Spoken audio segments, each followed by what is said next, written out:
یہ دیسی نسخے ہیں یہ کس حد تک شوگر کو خراب کر سکتے ہیں یا بہتر کر سکتے ہیں؟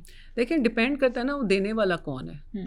ٹھیک ہے نا, جیسے میں ایک ڈاکٹر ہوں, ٹھیک ہے نا, لیکن میں بھی دیسی نسخے دیتی ہوں. میں کہتی ہوں کوئی ایک as a professional as a doctor کوئی ایک دیسی نسخہ بتائیں شوگر کو مینٹین رکھنے کے لیے. یہ جو آج کل جامن آئے ہوئے ہیں, جامن کھائیں, کریلے کھائیں, کریلے کا جوس پی لیں. دیکھیں اس کی نا ان دیسی نسخوں کا بھی سائنٹیفک بیک گراؤنڈ ہے, ریسرچ بیسڈ ہے, ایویڈنس بیسڈ ہے. ٹھیک ہے نا, کہ آپ کا فروٹ کھانے کا بہت دل کر رہا ہے تو آپ آم کے بجائے جامن کھا لیں. صحیح ہے, ٹھیک ہے نا. اب جامن کی بہت سارے کیریکٹرسٹکس ہیں, ان کے کیمیکلز کچھ ایسے ہیں جو کہ انسولین کا جو ایکشن ہے اس کو انہانس کرتے ہیں, اور یہ سائنٹیفک. اب میں آپ کو ایک طبی نسخہ بتاتی ہوں, مجھے بتائیے گا, جامن سے ریلیٹڈ ہی ہے. جامن کی گٹلیوں کو کہتے ہیں ڈرائی کر کے, آپ نے سنا ہوگا. جی جی بالکل, ڈرائی کر کے اس کا سفوف بنا کے وہ آدھا چمچ جو ہے وہ دیتے ہیں. اس کے باقاعدہ کیپسولز ملتے ہیں, وہ کیپسول میں بھر کے, کیونکہ تھوڑا کڑوا یا ڈرائی ہو سکتا ہے تو کیپسول وہ کہتے ہیں کہ اٹ ورکس. ہاں اٹس اوکے. دیکھیں یہ نیچرل پروڈکٹ ہے نا, یہ کوئی ایسی چیز نہیں ہے, کوئی کیمیکل نہیں ہے جو آپ ایکسیس میں یوز کریں. لیکن ایک بات یاد رکھیں, ٹھیک ہے آپ نے چھوٹے موٹے کچھ اعتقاد بھی ہوتا ہے نا کہ نہیں اس حکیم کا علاج جو تھا, ول پاور آپ کی اسٹرانگ ہو جاتی ہے, ول پاور بھی, اور نہیں ایک اعتقاد ہوتا ہے کہ یہ اس نے کچھ علاج کیا تھا تو وہ فلانا ٹھیک ہوا, میں اس کے پاس جاتا ہوں. آپ جائیں, لیکن پلیز آپ نے کوئی ایسا کام نہیں کرنا جو آپ کو نقصان دے. ٹھیک ہے نا, آپ اپنے ڈاکٹر کے ساتھ پلیز ان ٹچ رہیں. اچھا ڈاکٹر صاحبہ, آج کل ہمارا نا سوشل میڈیا کا ایسا ٹرینڈ ہے کہ ہم کسی بھی پروفیشن سے تعلق رکھتے ہوں, ہم کسی بھی مطلب مڈل کلاس میں ہیں, ہم اپر مڈل کلاس میں ہیں, سوشل میڈیا پہ جو چیز چل گئی ہے نا وہ ہمیں کرنی ہے. اب اس میں جیسے ہم پہلے دوائیوں کا ذکر کر چکے ہیں, پھر ڈائٹری پلانز آج کل بہت سی کمپنیز آفر کر رہی ہیں, 50 ہزار لیتی ہیں, آپ کو کھانا بھی ہم بھجوائیں گے جی, پورشنز بھی ہم ڈیسائڈ کریں گے آپ کا. وہ ایک الگ بحث ہے, میرے خیال سے اس پہ تو ایک الگ پورا پوڈ کاسٹ ہونا چاہیے. پھر یہ آ جاتا ہے کہ ہم جو ہے نا ہر چیز اپنے ہاتھ میں. آپ نے مجھے ایک اور چیز یاد کرا دی, بہت سے لوگ آج کل ویپ استعمال کر رہے ہیں. کیا ویپ سے بھی شوگر ہو سکتی ہے؟ کیونکہ ویپ کے اوپر جو پوری ڈیٹیلز لکھی ہوتی ہیں نا, 3% نکوٹین ہے, فلاں اس میں فلیور ہے, فلاں فروٹ ہے, اسٹرابیری, واٹر میلن, پتہ نہیں کیا, بلا بلا بلا بلا. کیا اس سے بھی شوگر ہو سکتی ہے؟ اس کے لیے بتانا ضروری ہوگا کہ diabetes is a part of a complex جس کو ہم میٹابولک سنڈروم کہتے ہیں, اور اس میں یہ سگریٹ اور ویپ کا بہت رول ہے. جو ویپ ہے وہ سگریٹ سے بھی زیادہ خطرناک ہے. کیوں؟ کیونکہ یہ بات بڑی امپورٹنٹ ہے, کیونکہ سارے جو اس کے فیومز ہیں وہ ان کا جو مولیکولر ویٹ ایسا ہے کہ نیچے وہ لنگس کی جھلی تک پہنچ رہے ہیں, جو کہ ایون سگریٹ اسموک کا نہیں بلکہ حقے بیچارے کا تو سب سے کم جاتا ہے. تو حقہ سب سے ابھی پھر بھی بہتر ہے کیونکہ پانی سے گڑ گڑ ہو کے حقہ اور شیشہ سب سے لیسٹ کا ہے. ڈاکٹر صاحبہ یہ تو شیشہ تو ہم نے ٹاپ پہ چڑھا دیا تھا کہ سب سے خطرناک ہے, آپ کہہ رہی ہیں سب سے لیسٹ ہے. جو میں شیشہ کی بات نہیں کر رہی, میں پرانا حقے کی بات کر رہی, جو ایک وہ تمباکو سا رکھ کے اس میں وہ کیا تھا, وداؤٹ فلیور والا, کیمیکلز نہیں یوز ہوتے تھے. ٹھیک ہے نا, وہ پانی میں سے گڑ گڑ کرتا ہوا جو جاتا تھا, وہ بابے بیٹھے ہوتے تھے گاؤں میں چارپائیوں پہ, گپیں چل رہی ہوتی تھی, ایک باری ہر ایک کی کو 15 منٹ بعد آ جاتی تھی باری.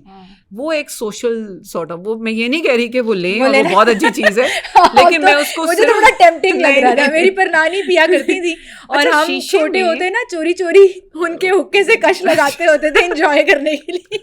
نہیں دیکھیں جو شیشہ ہے اس میں کیا ایڈ ہو گیا, کیمیکل, جس کی وجہ سے ڈفرنٹ فلیورز آئے. سب سے بڑی بات ہے فلیورز ایڈ ہو گئے نا, شیشہ پلس ویپ دونوں میں فلیور ہے. سگریٹ کے اندر اور حقے کے اندر ٹوبیکو ہے, فلیور کوئی نہیں ہے. یہ جو آرٹیفیشیل فلیورز ہیں ویپ میں, جو پوڈز ڈلتے ہیں یا جو لکوڈ اس کے اندر ڈلتا ہے, یہ مجھے لگتا ہے اٹس سویٹ آبویسلی. تو کیا میں سمپل ڈائریکٹ آنسر کی طرف آؤں گی, کیا اس سے آپ کو شوگر ہو سکتی ہے؟ نہیں, یہ جو اس کا جو سویٹ فلیور آتا ہے نا, یہ جو کیمیکلز ہیں نا, یہ آپ کے ان ریسیپٹرز پہ ایکٹ کرتے ہیں ٹنگ کے, جو سویٹنس لیتے ہیں. یعنی کہ ہمارے ٹنگ کے ڈفرینٹ حصے ہیں, کچھ بٹر لیتا ہے, کوئی سار لیتا ہے, کوئی سویٹ لیتا ہے, تو یہ اس پہ کرتے ہیں. اس میں ڈائریکٹ شوگر میرا نہیں خیال ہوتی ہے. اصل چیز جو ہے نا, جو کیمیکل آپ کے میٹابولزم پہ, جیسے سگریٹ, جیسے شیشہ, یہ اس سے بھی زیادہ اسٹرانگ ہے, اور یہ اندر جا کے آپ کی لنگس کو اڑا رہا ہے, اور یہ ایبزارب ہو رہا ہے آپ کی سرکولیشن میں, اور یہ وہ کام کر رہا ہے جو کہ اگر سگریٹ 10 سال میں کرے گا تو یہ 2 سال میں کر لے گا. تو یہ بہت خطرناک ہے, اور اس میں خالی شوگر نہیں آتی, اس میں اور بھی کینسر, لنگس کی ڈفرینٹ کنڈیشنز, اور ینگ بچے ہمارے پاس آ رہے ہیں ویپ جو کرتے ہیں بالکل ینگ ایجز میں, لیٹ آپ سمجھ لیں 20s میں 30s میں, جن میں ہمیں کمپلیکیشنز نظر آ رہی ہیں. And definitely it is related to to metabolic syndrome. صحیح ہے. ڈاکٹر صاحبہ ہم اینڈ کی طرف جا رہے ہیں, تو میں چاہوں گی ڈائبیٹک پیشنٹس کو کوئی 3 ایڈوائزز جو آپ کرنا چاہیں وہ کیا ہوں گے؟ سو نمبر 1 اپنا وزن, نمبر 2 ہیلدی لائف اسٹائل جس کے اندر ڈائٹ اور جو ایکسرسائز, ٹھیک ہے, یہ اپنا ایک مطلب لائف اسٹائل بنا لیں. مطلب اسٹائل وہ چیز ہوتی ہے جو آپ کے اندر انہیرنٹ ہوتی ہے, مطلب یہ آپ کے لیے کوئی ایک سیکنڈ ایفرٹ نہیں ہونی چاہیے. اور تھرڈ کہ جو بھی دوائیاں آپ کو ایڈوائز کی جائیں, گو ٹو اے ڈاکٹر, ٹھیک ہے, خود سے نہ لیں. ویٹ لاس خاص طور پہ یہ میرا ایک میسج ہوگا کہ آپ یہ جو ویٹ لاس انجیکشن ہر کوئی خود ہی جا کے لے رہا ہے, نہیں, آپ تھرو اے فزیشین جائیں اور اس کی ایڈوائس کو کیئرفلی فالو کریں. اور ایک بات یاد رکھیں, یہ کوئی ڈپریس ہونے والی بیماری نہیں ہے, یہ ٹریٹیبل ہے, یہ پریونٹیبل بھی ہے.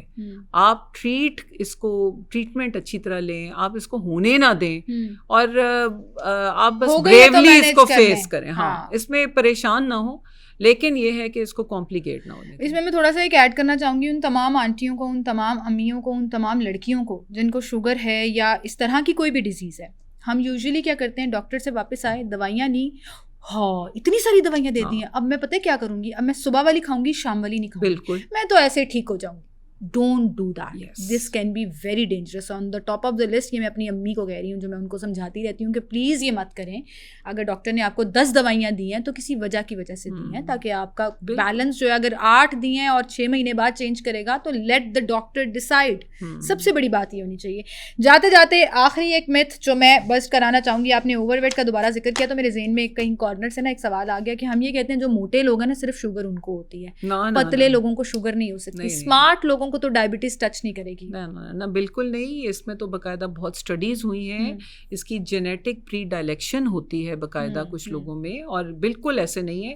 ہاں یہ ضرور ہے جو اوبیس ہوتے ہیں نا, ان کی جو فیٹ ٹیشو ہیں ان میں زیادہ ریزسٹنس, جو میں نے دوسری والی ڈائبٹیز بتائی نا نان انسولین ڈیپینڈنٹ, وہ اوبیسٹی میں ورس ہوتے ہیں. یعنی کہ آپ کا فیٹ ٹیشو کم ہوگا تو ریزسٹنس کم ہوگی, آپ کی شوگر بیٹر کنٹرول ہوگی. لیکن یہ نہ سمجھیں کہ آپ پتلے ہیں, شروع سے ہی آپ کا وہ جا رہا ہے. آپ دیکھیں گے آس پاس دائیں بائیں آپ کو پتلے پتلے لوگوں میں شوگر کی ٹینڈنسی ملتی ہے, تو بس ٹھیک ہے آپ ٹریٹمنٹ لیں. ایسے بالکل نہیں ہے کہ اب اس میں اگر میں یہ ایگزامپل دے دوں کہ آج کل میں خود پری ڈائبیٹک کے ریڈار پہ فال کر رہی ہوں, اور بھی میں ڈاکٹر صاحب سے آف ایئر ڈسکس بھی کر رہی تھی, تو میرے خیال سے یہ ایک بہت بڑی ایگزامپل ہے کہ ضروری نہیں ہے کہ آپ موٹے ہوں تو ہی آپ کو شوگر ہو سکتی ہے. ضروری نہیں ہے کہ آپ جو ہے وہ ایکٹیو ہوں, بہت بھاگ دوڑ کرتے ہوں تو آپ کو شوگر نہیں ہو سکتی. آپ کو ہو سکتی ہے, you need to get it checked.